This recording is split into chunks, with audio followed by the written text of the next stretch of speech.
Today, I'm going to unbox and take a quick look at Gettysburg, A Time for Heroes. It says here a game by Yves Rogue and Andy Lokes, and it's published by Worthington Publishing, which was kind enough to send this to me. I reached out to Grant and was asking him about confirming some release dates and the like for the Charles S. Roberts Awards, and he was kind enough to confirm that and send me some review copies. So be on the lookout for some other Worthington offerings. They were quite industrious in 2024. By the time I'm publishing this is into 2025. I kind of film ahead, so don't always track when I film something and when I publish something. It's usually much later. But anyway, enough of all that, enough of my schedule. Let's talk about this game. As you can tell by the tone in my voice, I'm pretty excited about this. I like Gettysburg. Gettysburg is one of those kind of worn, hard, put away, wet type titles. That and The Bulge and Waterloo are probably the three most gamed battles known to man. And do we need another Gettysburg? Well, maybe we do. Maybe this time we do, because this is based on the award-winning, Charles S. Roberts Award-winning, Chancellorsville, which was a Maurice Suckling title. And the neat thing about it was a two-player, but also could be played solitaire. I don't think there's solitaire in the box here. If you look at the back of the box, it says 2 players, and solitaire is mid. However, I believe that there are rules for solitaire on BGG. So I'm definitely going to print those out, because I do like to play my games solitaire as much as I can, given that don't have a regular gaming group. So don't cry for me, Argentina. Let's look at the back of the box here. A Time for Heroes, Gettysburg, 1863, is one of the greatest battles in military history.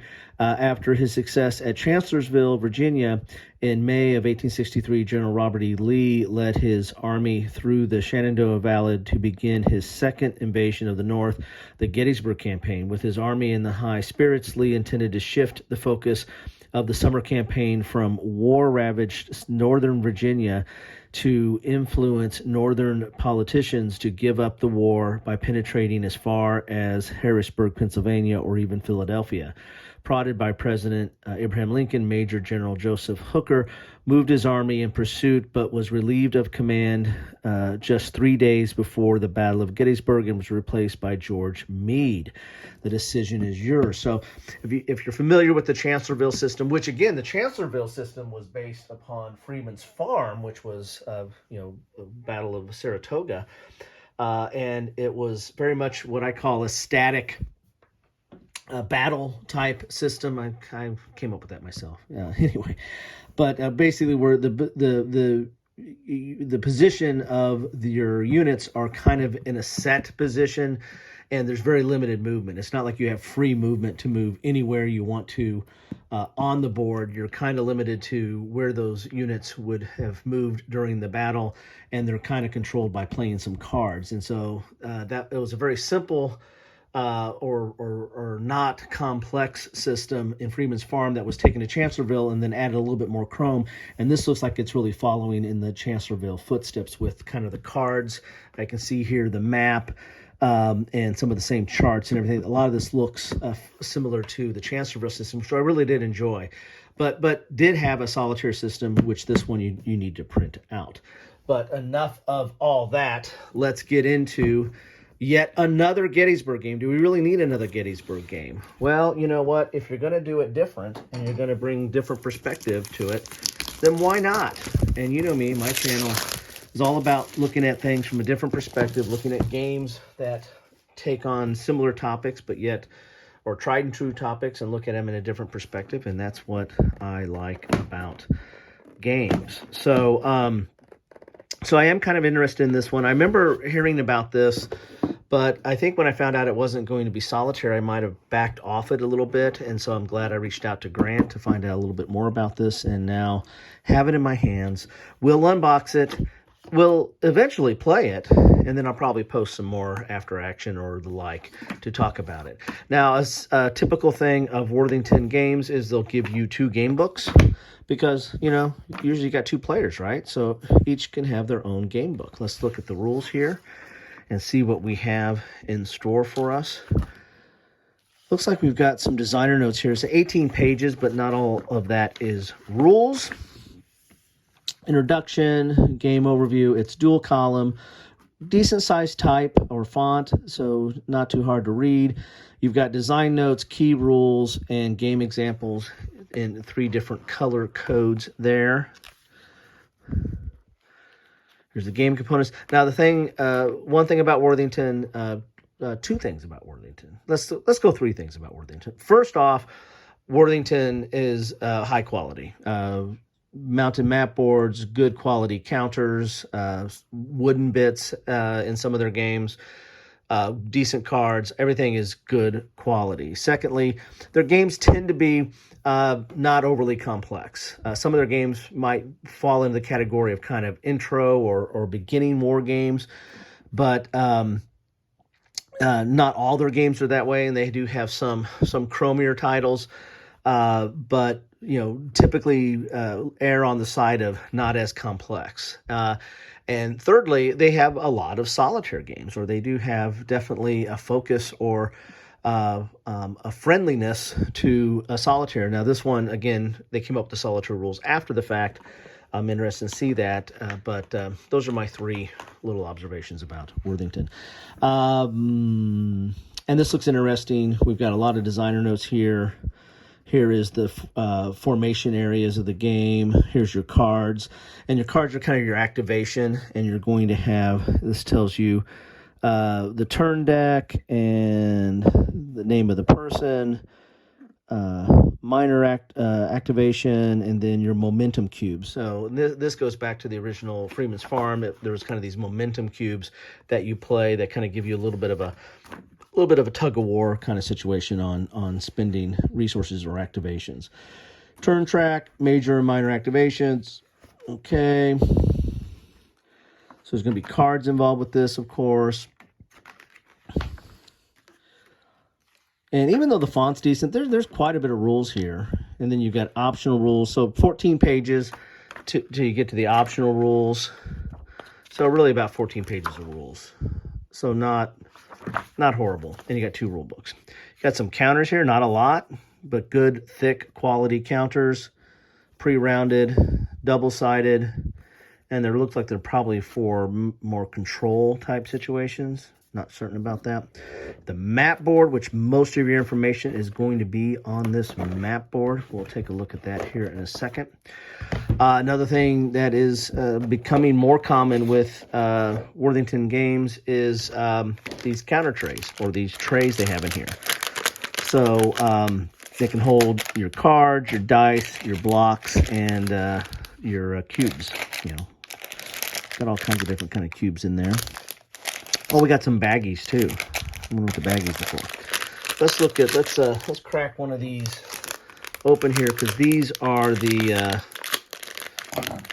your units that are going to be on the board. As you see, you're not going to have counters, and as you'll see when we look at the board, there's kind of a, as I said, static battle type system where there's only limited places you can move these, and they're basically limited to kind of their historical options. You see, they're nice, good wooden cubes here. I kind of like that they're rectangles blocks, so it looks feels like a war game, right? So there's Sykes and Heath and Sedgwick there and Howard. Pretty cool. There's Early. Early. Sickles. All right. There's the guy who made it all happen. All right. So let's look at some of the cards here.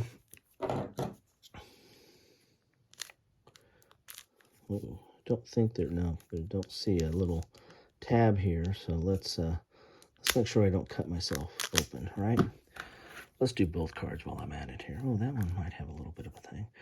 So if you've played Freeman's Farm, if you played Chancellorsville, then this is probably not going to be that much of harder game to pick up. You know, this is just a continuation. Looks like it used a lot of the same aspects to it. But takes on Gettysburg. You know, we need another Gettysburg game. You can see there's a little bit of a finish to it. Kind of nice linen finish there. Rebel Yell in the midnight hour, right? So we've got, these are tactics cards.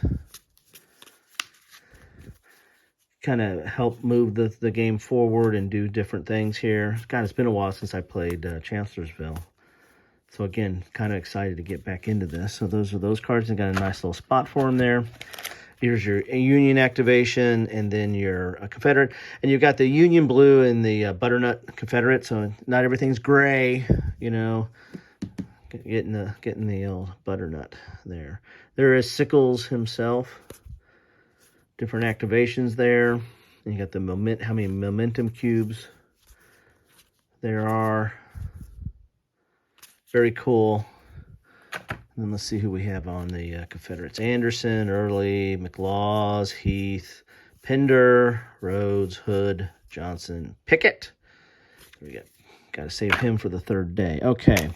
And the rest of this is cubes and stuff. So let's look at that map, because that map is, or that board or map or whatever you want to call it, it is a thing of beauty. These are very interesting and nice. I got to move stuff out of my way because I don't have enough room, and I got baggies everywhere. I'm making a mess here, folks. For you, I'm making a mess. I believe this is going to be a pair of pants board. Yes.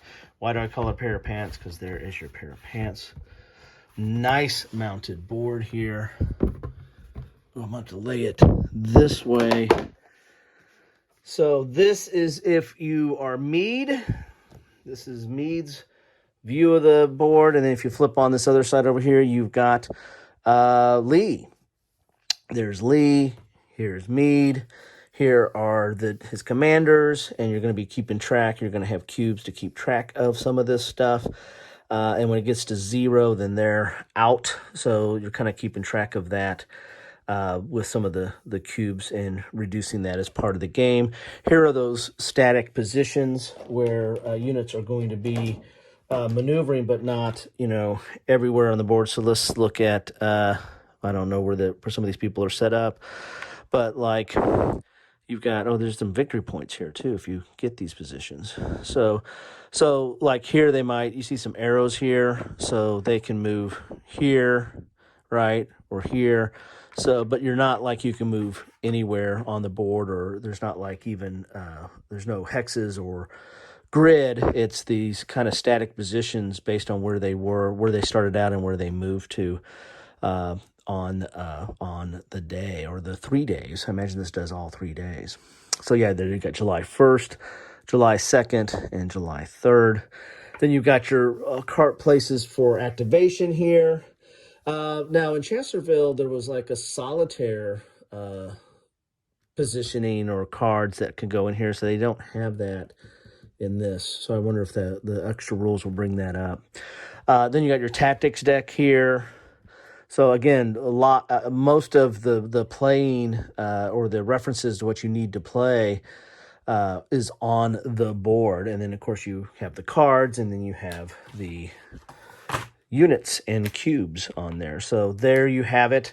Thank you, Grant. This looks interesting. This looks, just looks a little bit more complicated than Chancellorsville, but yet maybe it's not. Maybe that's just me misremembering or not having played it in quite some time. So played Chancellorsville sometime. Never played this, but I need to get this to the table. There you have it. That is Gettysburg. A Time for Heroes. Different designer than the last two in this series, but yet they're continuing on with taking it to different battles and different situations, which I like. Thank you all for stopping by. Let me know what your thoughts are on this in the comments down below, and take care.